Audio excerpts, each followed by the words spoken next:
হল সংসদে মাত্র একটি মাত্র ব্যালট পেপারের মাধ্যমে আপনার হচ্ছে হল কাউন্ট ভোট কাউন্টিং হচ্ছে, কিন্তু জাকসুতে কিন্তু আমাদেরকে 3টা করে একজন ভোটারের 3টা করে, তার মানে আমার যদি ধরেন 8,000 হচ্ছে ভোট কাস্ট হয়ে থাকে, তাহলে আমাকে 24,000 আমাকে কাউন্ট করতে হবে ম্যানুয়াল পদ্ধতিতে। এটা কিভাবে সম্ভব?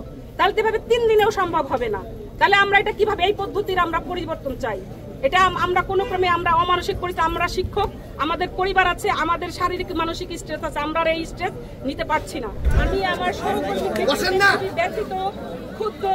আমি মনে করি আমার সহকর্মীর মৃত্যু হয়েছে, সেখানে আমিও থাকতে পারতাম, কারণ যে অমানসিক পরিশ্রম আমরা করেছি এই 10 তারিখ থেকে, এবং সেখানে আমরা ব্যালট বাক্স আগেই নিয়ে গিয়েছি এবং সেগুলো আমরা পাহারা দেওয়ার ব্যবস্থা করেছি, এবং সকাল 7টা থেকে আমরা এই হল প্রত্যেকে যার যার নিজ হলে গিয়েছি, এবং আমরা সুষ্ঠুভাবে এই ভোট কাস্ট করার জন্য আমরা শিক্ষকরা 100% এফোর্ট দিয়েছি, এবং আমার নব ফয়জুন্নেসা হলে 137টি ভোট কাস্ট হয়েছে 280টি ভোটারের মধ্যে।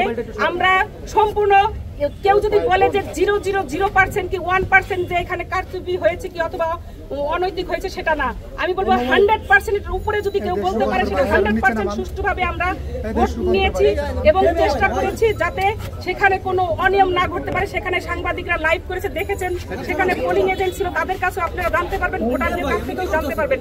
আমরা এই নির্বাচন সুষ্ঠু করার জন্য আমার পোলিং অফিসার আছেন হাবিবুর রহমান, তিনি সহ আমরা সবাই অমানসিক পরিশ্রম করেছি। অমানসিক পরিশ্রমের পর আমরা জানি যে এখানে ভোটটা মেশিনের মাধ্যমে কাউন্ট হবে। আমাদেরকে মত বিনিময় সবাই বলা হয়েছিল যে আমরা শুধু ভোটটা কাস্ট করে আমরা এখানে সিনেট ভবনে দিব। আমি তাদেরকে প্রশ্ন করেছিলাম যে আমাদের এই ভোট কাস্টের পর গণনা কোথায় হবে। নির্বাচন কমিশনের সদস্য সচিব তিনি আমাদের জানিয়েছিলেন সিনেট ভবনে। আমি তাকে প্রশ্ন করেছিলাম কেন সিনেট ভবনে হবে, তাহলে তো অনেক দেরি হয়ে যাবে, তাহলে আমরা কেন 21টা হলে আমরা কাস্ট করব না। তখন তিনি বলেছিলেন আমরা মেশিনের মাধ্যমে কাস্ট করব ম্যাডাম, আমরা অতি দ্রুত রেজাল্ট দিতে পারবো, যাতে আপনাদের কষ্ট লাঘব হয়, সেজন্য মেশিনের মাধ্যমে আমরা কাস্ট করব, ভোট কাউন্ট করব। আমরা সেটাই মেনে নিয়েছি, আমরা সেটাই জানতাম। কিন্তু রাত 10 তারিখ রাতের পরে নোটিশ আসছে হঠাৎ করে, যে আমি জানতাম না সেটা। আমার প্রভোস্ট আমাকে গতকাল 11 তারিখে যখন ভোট নিচ্ছিলাম তখন আমাকে বলেছেন যে আমাদের তো ওইখানে থাকতে হবে, ম্যানুয়াল পদ্ধতিতে হবে। যদি ম্যানুয়াল পদ্ধতিতে হয় তাহলে যখন সরে আসলেন তারা মেশিনের কার্যক্রম থেকে, তাহলে ম্যানুয়াল পদ্ধতি হলেই যদি ভোট কাউন্ট হতো তাহলে দেখা যেত যে বিভিন্ন হলে রাত 10টার মধ্যে রেজাল্ট হয়ে যেত। আমরা এখানে নির্বাচন কমিশনে নিয়ে আসতাম, 11টার মধ্যে রেজাল্ট হয়ে যেত। আর 11টার মধ্যে যদি রেজাল্ট হয়ে যেত তাহলে আমার সহকর্মীর মৃত্যু দেখতে হতো না, কারণ তিনি সারাদিন অমানসিক পরিশ্রম করার পরে রেস্টে গিয়েছেন। কারণ তাকেও তো বলা হয়েছে যে আবার কাউন্টিং এর জন্য আসতে হবে। তিনি হয়তো স্ট্রেস নিয়ে ঘুমাতে পারেননি কখন তাকে ফোন দেওয়া হবে, যেমন আমি স্ট্রেস নিয়ে ঘুমাতে পারিনি যে আমাকে কখন ফোন দেওয়া হবে আমার হলের এই ম্যানুয়াল পদ্ধতিতে কাউন্টিং এর জন্য।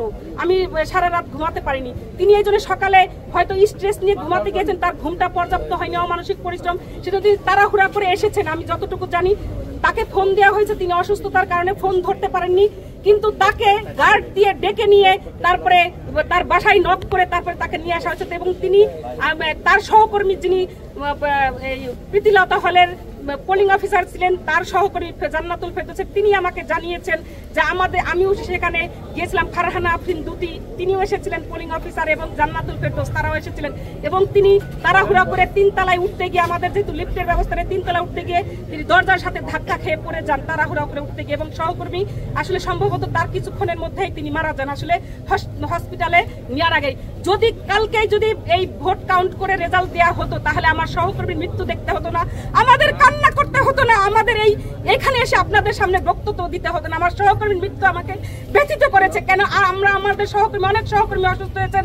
আমি জানি যে চারুকলা বিভাগের কাজী মোহাম্মদ মহসিন তিনি অসুস্থ হয়ে গেছেন, তার সহকর্মীর মৃত্যুতে তিনিও একজন রিটার্নিং অফিসার। তাহলে ভোট কাউন্ট কিভাবে হবে? কেন এই ম্যানুয়াল পদ্ধতিতে নেওয়া হলো আমার প্রশ্ন।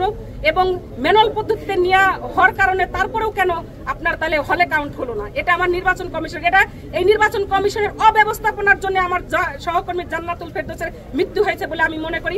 আমি এই মৃত্যুর বিচার চাই, এই মৃত্যুর সঠিক বিচার চাই। বিশ্ববিদ্যালয় প্রশাসনকে এই অব্যবস্থাপনার জন্য দায়ী করছে এবং আমার এই মৃত্যুর জন্য বিশ্ববিদ্যালয় প্রশাসন দায়ী নিতে হবে এবং এই জান্নাতুল ফেরদৌসের পরিবারকে তার ক্ষতিপূরণ দাবি করছে, আমি তাকে ক্ষতিপূরণ দিতে হবে। ম্যাডাম, এখনো তো হল সংসদের কাউন্টিং শেষ হয়নি, তারপরে এখনো কেন্দ্রীয় সংসদ বাকি রয়েছে, এখনো তো অনেক ভোট গণনা বাকি। এখনো আপনারা জানেন যে হল সংসদে মাত্র একটি মাত্র ব্যালট পেপারের মাধ্যমে আপনার হচ্ছে হল কাউন্ট ভোট কাউন্টিং হচ্ছে, কিন্তু জাকসুতে কিন্তু আমাদেরকে 3টা করে একজন ভোটারের 3টা করে, তার মানে আমার যদি ধরেন 8,000 হচ্ছে ভোট কাস্ট হয়ে থাকে, তাহলে আমাকে 24,000 আমাকে কাউন্ট করতে হবে ম্যানুয়াল পদ্ধতিতে। এটা কিভাবে সম্ভব?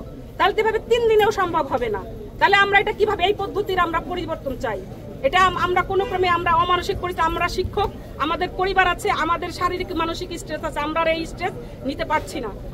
আপনারা ভোট গণনা থেকে বিরত থাকবেন, সেটা আমার সহকর্মীরাই সিদ্ধান্ত নেবেন, তারা আলোচনা করবে।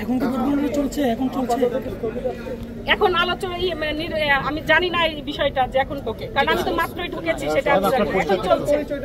আমি প্রফেসর ডক্টর সুলতান আক্তার, ইতিহাস বিভাগ আর রিটার্নিং অফিসার।